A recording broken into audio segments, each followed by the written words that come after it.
सलाम, नमस्ते, सत श्री अकाल। दोस्तों, कैसे हैं आप लोग? उम्मीद करता हूं कि सही होंगे। कोविड-19 यानी कि कोरोना, इस बीमारी ने, इस महामारी ने हम सबको बहुत परेशान किया और अब वैक्सीन आ गए हैं। आप लोग ज़्यादा से ज़्यादा कोशिश करिए कि वैक्सीन को सरकारी अस्पतालों में लगाएं आप, क्योंकि माननीय प्रधानमंत्री जी ने इसको आपके लिए फ्री रखा है।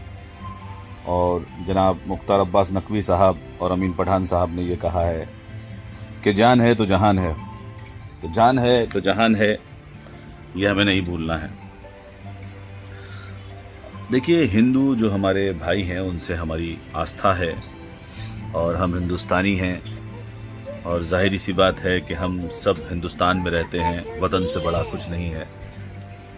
हर मुसलमान चाहे वो कहीं भी रहता हो, वो अपने देश को प्यार करता है।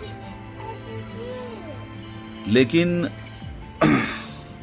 ये जो गाय के नाम पर लोग ये कहते हैं कि इनकी कुर्बानी दे देते हैं मुसलमान, इनको मार देते हैं, तो आपको ये समझना है गाय के नाम पर जो लोगों को मारा जा रहा है, लोगों के साथ गलत किया जा रहा है, ये गलत है। देखिए, अगर गाय माँ है तो माँ का दूध भी हम लोग बेच रहे हैं।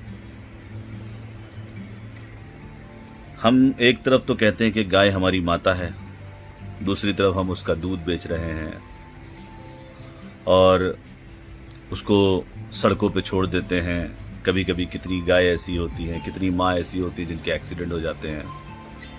जब वो बूढ़ी हो जाती है तो हम चंद पैसों की लालच में उसे बेच देते हैं।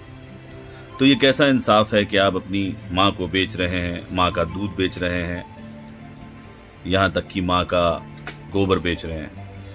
हर तरह से चीज़ों को आप बेच रहे हैं।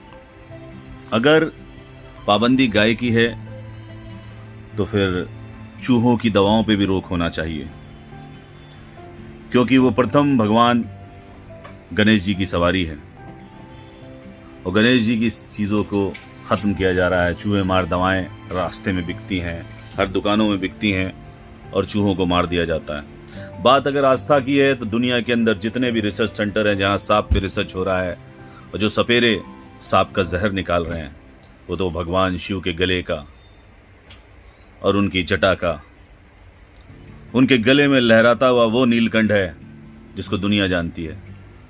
तो सांप भी एक आस्था की चीज़ है, उस पर भी पाबंदी लगनी चाहिए।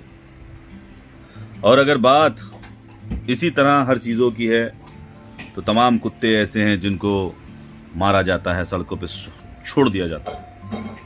उन कुत्तों पर भी, उनके मारने पर भी रोक लगनी चाहिए, क्योंकि वो तो भगवान शिव की सवारी है। और अगर बात आस्था की है तो सूअर को भी मारने में पाबंदी होनी चाहिए, क्योंकि वो भगवान विष्णु का अवतार है। तो इस तरह से हर चीज़ों पर पाबंदी लगनी चाहिए। यहाँ पर मसला हिंदू मुसलमान का नहीं है मेरे भाई। अगर हिंदू और मुसलमान इस देश में सदियों से रहते आए हैं, जितना इस देश को हिंदू प्यार करता है उतना ही मुसलमान भी करते हैं। मैं ये बात एक मुसलमान होने के नाते नहीं कह रहा हूँ। मेरी आस्था हर धर्म से जुड़ी हुई है और मेरे ज़्यादातर दोस्त वो मुस्लिम नहीं हैं, नॉन मुस्लिम हैं। और मेरी आस्था गाय पर भी है, मेरी आस्था सांप पर भी है, मेरी आस्था चूहे पर भी है, हर चीज़ पर है। तो हिंदू और मुसलमान को जो लोग लड़ा रहे हैं, जो लोग अलग कर रहे हैं, उनसे हमें होशियार रहना है। ये गाय के नाम पर आपको लड़ा रहे हैं, मज़हब के नाम पर आपको लड़ा रहे हैं, ये राजनीति कर रहे हैं, ये पॉलिटिक्स है। और पॉलिटिक्स का आम आदमी से कोई लेना देना नहीं है। हिंदुस्तान का मुसलमान और हिंदू दोनों आपस में मिल के बहुत अच्छे से रहते हैं। और अगर इसी तरह से आस्था के नाम पर लड़ाई होती रही तो हिंदू और मुसलमान आपस में टकराएगा और ये देश फिर से बढ़ जाएगा। मेरे भाई, ये वतन है, हिंदुस्तान है, इसे हमें बहुत आगे बढ़ाना है। देश में हमें नंबर 1 बनना है। दुनिया की हर चीज़ को पीछे छोड़ देना है। फिर देखिए कितना मज़ा आएगा। आप अपने बच्चों को एजुकेशन दीजिए, ये आस्था और इस तरह की चीज़ों से, जो ख़राब चीज़ें हैं उनसे दूर रखिए, जो अच्छी चीज़ें हैं उसको फॉलो कीजिए। और कुर्बानी के दिन आ रहे हैं, बकरीद है 2 दिन के बाद। लोग अभी से इस पे इतने सारे बवाल कर रहे हैं कि मुसलमान गाय को काट देते हैं, मुसलमान बड़े जालिम होते हैं। देखिए, हर धर्म का एक इतिहास है, उसको हमें पढ़ना है, हमें समझना है और उसके बाद उस पर बोलना है। बिना जानकारी के किसी भी चीज़ पे बोलना गलती होती है। जय हिंद, अल्लाह हाफिज़। दुआओं में याद रखिएगा। हिंदुस्तान जिंदाबाद।